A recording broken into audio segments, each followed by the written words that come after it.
Breezy, the mythological deity who represents the breeze, is the daughter of Zephyrus and the beautiful nymph Chloris. After her birth in the remote palace of Thrace, located on one of the peaks of the Rhodope Mountains in southeastern Europe, the Moirai, the goddesses of destiny, determined that the beautiful girl was chosen by the Almighty as the bearer of the magic dropper, the most powerful of sacred objects. When she turned 12 years old, after spending 5 years under the teachings of the centaur Chiron, the most enlightened of all deities, Breezy receives the magic dropper from the goddess Gaia, the great Earth Mother.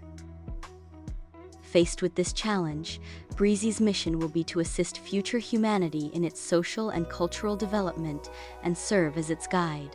To carry out her tireless work, the divine girl will be assisted by the protectors of the magic dropper, which include Chloris, Breezy's mother, known as the goddess of flowers, her father Zephyrus, and her uncles Boreas, Euro, and Noto, the so-called Anemoi or wind gods. Also included will be the magical horses Xanthus and Balius, Breezy's half-brothers, as they are the sons of Zephyrus and the harpy Podarge.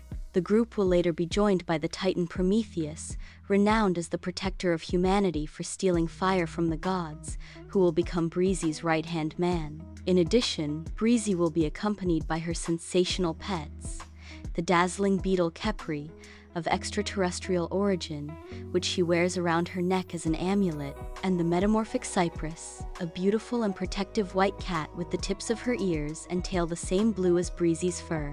We must also mention the marvelous dropperflies, a fictional species born from the magic dropper and developed in the inner garden of apple trees. Unconditional allies of Breezy, these educational characters have been present in the main centers of civilization since the beginning of history.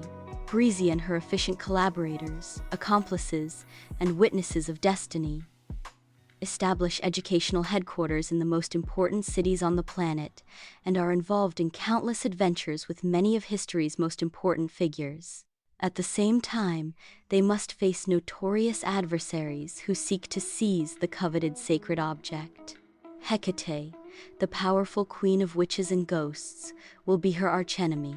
She is sentenced to 2,000 years in prison by the Council of the Gods after her resounding failure to attack the Palace of Thrace, the true home of Breezy and his family, and the birthplace of the magic dropper.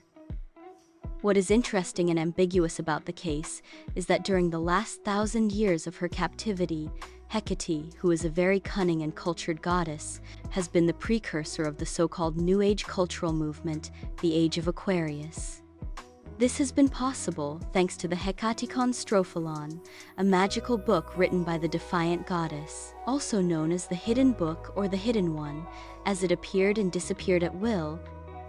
The manuscript brings together the most important metaphysical and esoteric postulates in 12 chapters, in a flagrant challenge to ecclesiastical dogmas and impositions, seeking, among many other objectives, the spiritual awakening of humanity.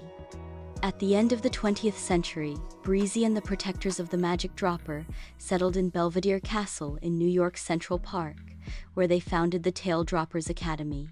Through this exciting historical fantasy, the plot will take us through the most intricate twists and turns of mythology, prehistory, and history, leading up to the present day.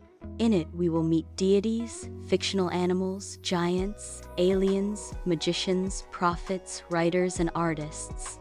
Just as it talks about secret societies, astrological eras, art, science, or sacred geometry, showing a master formula to mix education with entertainment.